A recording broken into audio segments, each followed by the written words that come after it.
pas vu, nous. Oui, c'est parce que nous avons changé de blase. Comme vous avez pu le voir, nous sommes maintenant les deux croissants plutôt que Félix Cuneo. Je trouve que ça sonne mieux par rapport à ce qu'on fait. Hein. Accessoirement, ça m'inclut un petit peu dedans. En fait. Oui, ça inclut aussi Stéphanie, ce qui est quand même une bonne chose. Aujourd'hui, on va faire une brioche. Je vous avoue que comme d'habitude, quand je veux m'attaquer à une nouvelle recette, chose que je n'ai jamais faite, une brioche je n'en ai jamais faite, je vais regarder sur internet plusieurs recettes comme vous le faites tous probablement. Et je suis tombé sur une vidéo YouTube vraiment super sympa, donc oui c'est quelqu'un qui l'a fait à la levure, mais vraiment super sympa, vidéo sympa, donc je la mets en description, parce que j'avoue que je me suis grandement inspiré de cette recette. J'ai simplement cherché à l'adapter avec du levain, et on va voir si ça marche. Alors c'est parti. Donc au niveau des liquides, j'ai 2 décis de lait, et 100 g de beurre. Donc ce que je vais faire, c'est que je vais mettre le beurre dans le lait. Bon, le pot il est cassé, donc on a peur de le mettre au micro-ondes. Maintenant, le but c'est d'avoir ça à température tiède, un peu plus qu'ambiante, 30 degrés. Donc on va mettre ça 30 secondes. 30 secondes? Ouais, 30 secondes.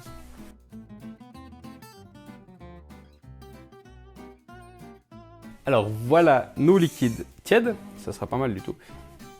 Je les laisse comme ça le temps que je prépare le reste. Alors, au niveau des ingrédients secs, on a 450 g de farine fleur. Très bien.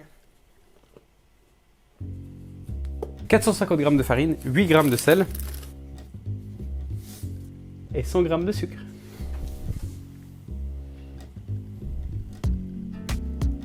Donc j'ai mis que 90 g parce que j'ai encore 10 g de sucre vanillé, ça sera parfait.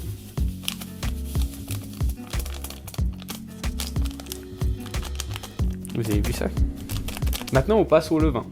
Ça c'est mon levain chef, simplement que hier soir, donc il y a 12 heures, je l'ai nourri vraiment abondamment de farine fleur. Je crois que je lui ai mis 60 g de farine fleur et puis 50 g d'eau. Donc là il est vraiment bien nourri, bien actif à la farine fleur, on est 9 heures plus tard. Donc normalement ça devrait être top pour faire démarrer notre brioche sans avoir trop ce goût acide typique du levain. Puisqu'il est très actif, il aura une acidité qui sera de l'acidité lactique, donc une acidité beaucoup plus ronde en bouche que l'acidité acétique qui est plutôt celle du vinaigre. Donc là, puisqu'on a un levain très actif et très frais, on sera plutôt sur une acidité ronde. Et je vais essayer de mettre 150 g en fonction de ce que j'ai à disposition. On va voir. Parfait, j'avais mes 150 g. Alors, je remue ça rapidement.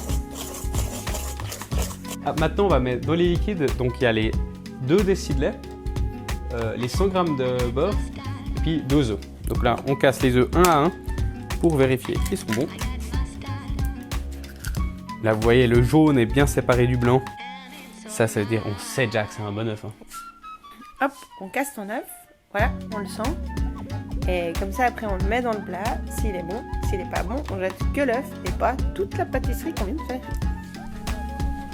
Exactement. Et je rajoute mon liquide.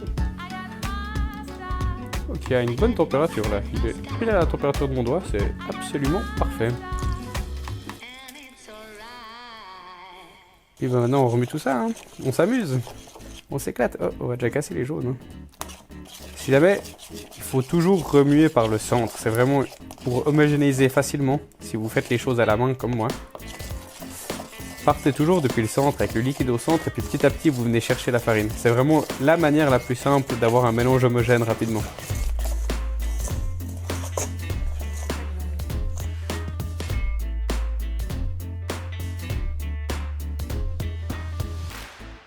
Ok, ce qu'on va faire c'est qu'on va laisser reposer pendant 1 heure, le temps de l'autolyse. Après je vais venir remélanger un petit peu. Et là ça me semble un petit peu humide, donc on va voir dans 1 heure, peut-être que la farine aura absorbé et ça ira mieux. Là ça me semble un petit peu humide, au cas où ça n'a pas changé, je vais rajouter 30 g de farine dans 1 heure. Mais nous on se revoit dans 1 heure et puis je vous montre tout ça. À toutes. Voilà, alors on a laissé reposer pendant 1 heure. Donc ce que je vais faire maintenant, c'est que je vais faire quelques rabats avec la corne. Et je vais essayer de jauger la consistance si ça sera suffisamment peu humide pour façonner. Voilà, ça permet aussi de homogénéiser un peu le tout. Parce qu'on voit qu'il y a encore un petit peu des petits grumeaux. Une fois que c'est fait, je vais laisser reposer pendant 5-6 heures. On espère que ça ne sera pas comme le panettone et puis que ça va prendre en 5-6 heures. Donc 5-6 heures, idéalement, vous mettez un endroit entre 25 et 28 degrés. Ça serait vraiment l'idéal. C'est un peu une sorte d'étuvage pour que ça monte un petit peu de manière plus accélérée. C'est important avec tout ce qui est viennoiserie, sucré, etc. Donc voilà, 5-6 heures entre 25 et 28 degrés. A tout de suite. Alors ça y est, on a laissé monter pendant 6 heures.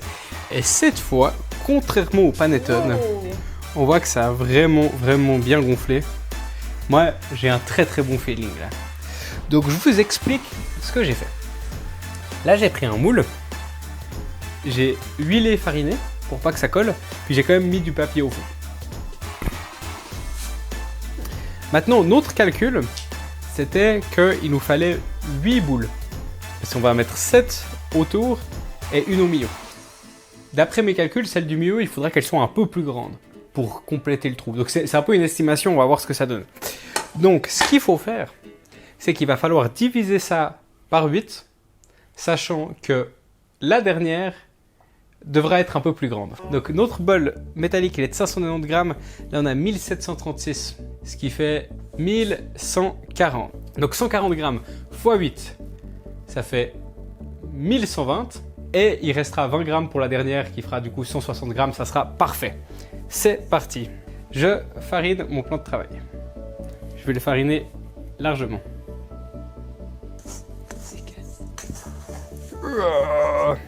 Mais tu sens cette odeur? Ça a presque l'odeur de la brioche chimique qu'on trouve en France. À croire que c'est pas forcément chimique. Alors, tchac, je l'étale un peu. Je vais faire comme ça. Tu mets l'assiette quand même. Hop. Hop. Là, j'ai mon boudin. C'est parti pour des trucs de 140 grammes. Tu veux que je filme ou quoi? Si j'ai tes mains. 140 grammes. Tac. Et maintenant, on va les pétrir tout de suite. Donc, on aplatit un peu. Et on rabat. Tchouk, tchouk, tchouk. Comme on l'a fait d'habitude, hein. On l'a fait plusieurs fois, les boules. Je reprends un petit peu de farine par là. Et boule number 1. Si tu penses que notre calcul est bon, moi je pense que c'est pas mal du tout 7. Et on vient compléter notre.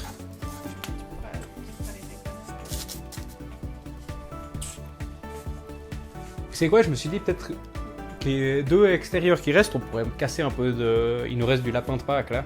On pourrait casser un peu de chocolat et puis voir ce que ça donnerait une brioche au chocolat. Ça vous dit? C'est parti. J'en mets pas mal, hein. C'est gros ça. Tchic. Et maintenant je fais mes rabats. Je vais un tout petit peu plus délicatement qu'avant pour pas que le chocolat déchire tout. Puis maintenant c'est la clé de voûte. Ce qui va être important, c'est de la faire un tout petit peu allongée parce que vous voyez, c'est fin, hein. Donc il faut que ça va être un peu un tube qui va ressortir un peu là. Et normalement, quand ça va gonfler après, ça va être magnifique.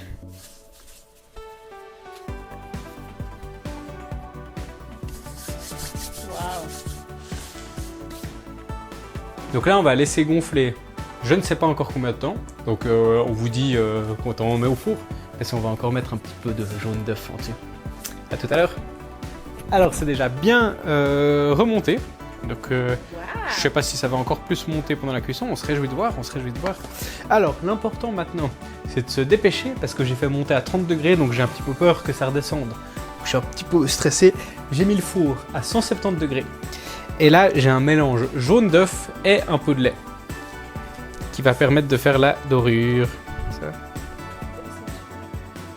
Quoi? Tu vois descendre? C'est parti pour 35 minutes à 170 degrés. Bon, je vous avoue que j'ai déjà gagné, parce que je peux pas résister. Et je crois bien que c'est pas mal du tout. J'ai pas bien vu parce qu'il faisait sombre, mais en tout cas, ça a bien gonflé. Est-ce que c'est cuit? C'est la question, hein? Mais oui, c'est cuit.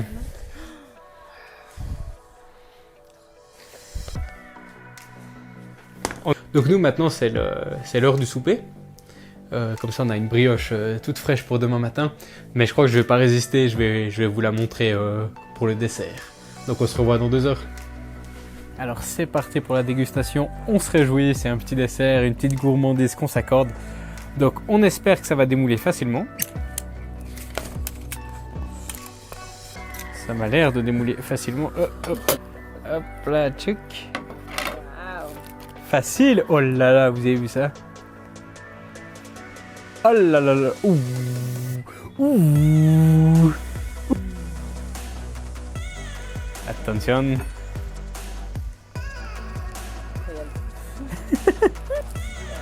Ça a l'air fluffy. Est-ce que vous êtes prêts?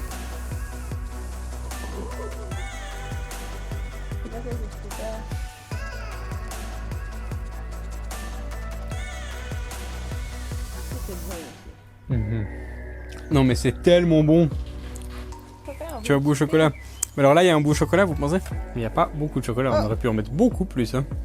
C'est quoi cette histoire? Non mais en même temps c'est tellement gros ces trucs. Il aurait fallu mettre 2 fois plus de chocolat si on y avait pensé. Merci beaucoup à Cuisine Rapide pour sa super recette. Je trouve que l'adaptation avec le levain s'est passée à merveille. Je suis très content. En tout cas c'est un régal et sincèrement c'est une des... Je suis pas trop sucré, hein, vous l'avez vu, je suis plutôt autour du pain, des pizzas. Mais pour moi, dans le truc sucré, c'est la plus grande réussite. C'est plus simple à faire qu'une tresse, c'est beaucoup plus moelleux, c'est beaucoup plus soyeux, c'est beaucoup plus fluffy. Fluffy, c'est le terme à utiliser, je dirais. Non, c'est vraiment génial. C'est pas si compliqué à faire. Moi, je suis un grand fan et ça sera pas du tout la dernière que je vais faire. C'est vraiment, je suis super content. Moi, je vous dis à bientôt pour de prochaines aventures.